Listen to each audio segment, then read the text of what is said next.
السلام علیکم ورحمت الله وبرکاته. دوستانو خدای دې وکړي چې ټول به ښه او جوړ یاست.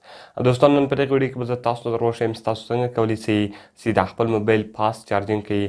یعنې که چیرې ستاسو موبایل سوکه چارجېږي، تاسو خپل موبایل چارج ته وتړئ، هغه په 1 ګنټه کې یا په 2 ګنټې کې چارجېږي او ستاسو موبایل بیخي سلو وي په چارج کې. نو دوستانو په دغه ویډیو کې به زه تاسو ته یو داسې ښایسته او خوندور اپلیکیشن در وښیم. که چیرې دغه اپلیکیشن هر څوک په خپل موبایل کې انسټال کړي، نو بیا به د هغه سړي موبایل بیخي زیات چارجېږي او تیز به چارجېږي. نو دوستانو دغه ویډیو له موږ سره تر پایه وګورئ. نورې طریقه زه تاسو ته په ویډیو کې درښیم.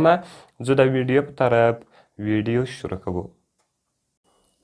نو دوستان د لپاره به تر ټولو مخکې تاسو په خپل موبایل کې یو اپلیکیشن ډاونلوډ کړئ. د دغه اپلیکیشن لینک ما تاسو ته د ویډیو په ډسکرپشن کې درکړې ده. له هغه ځای څخه تاسو ډېر په اسان طریقه سره کولی سئ چې دغه اپلیکیشن له هغې ځای څخه ډاونلوډ کړئ. کله چې مو دوستان تاسو دغه اپلیکیشن په خپل موبایل کې ډاونلوډ کړئ، د هغه څخه مو دوستان تاسو راسئ په فاسټ چارجینګ باندې به کلیک وکړئ او دغه اپلیکیشن مو دوستان تاسو په خپل موبایل کې خلاص کړئ. د هغه رقم ګوره دوستانو هوم سو ټولز سو. په هوم کې دوستانو ستاسو موبایل کومه هیلث چې ده ګوره د بیټري هیلث تاسو درښیي، چارجینګ کرنټ سو، ولټیج سو، کیپیسټي سو، ټکنالوژي سو، موډل سو، د هغه رقم ټمپریچر سو، ټوټل شان یې په هوم کې دلته دی تاسو ته درښیي. د هغه رقم دوستان که چیرې تاسو ټولز ته راسئ، ګوره دوستان په ټولز کې اوس تاسو کولی سئ چې د خپل موبایل چارجینګ تیز کړئ، یعنې خپل موبایل فاسټ چارجینګ ته واړوئ. د هغه رقم ګوره دوستان اول لار به تاسو راسئ په جنګ فایل باندې به دوستان تاسو کلیک وکړئ. کله چې دوستان تاسو په جنګ فایل باندې کلیک وکړئ، ستاسو موبایل کې کوم وایرس ده هغه وایرس به ټوټل ووځي. د هغه رقم ګوره دوستانو میموري کلین سوه. که چیرې تاسو موبایل کې میموري وي یا د هغه رقم ستاسو د موبایل په ګیلري کې وایرس وي، نو که چیرې تاسو په میموري کلین باندې کلیک وکړئ، هغه دواړه به دوستانو له هغو څخه وایرس وباسي. نوټیفیکیشن کلین سو. دوستانو کله چې ستاسو موبایل ته داسې نوټیفیکیشن راسي چې هغه تاسو ته نه معلومیږي، نو هغه دلته دوستانو تاسو ختمولی سئ. او د هغه رقم ګوره دوستانو سی پی یو سوله او د هغه رقم دوستانو چارجینګ ډیټیکټ سو.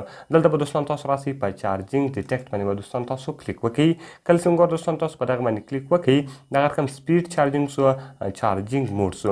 کله چې ګوره دوستان تاسو په دې باندې کلیک وکړئ، کوم اپشن چې دوستانو دوی بند کړي دي هغه به تاسو بند وساتئ، او که چیرې دوستانو کوم اپشن الاو و هغه به ټوټل تاسو الاو کړئ. د دې لپاره به دوستان تاسو تر ټولو مخکې به راسئ.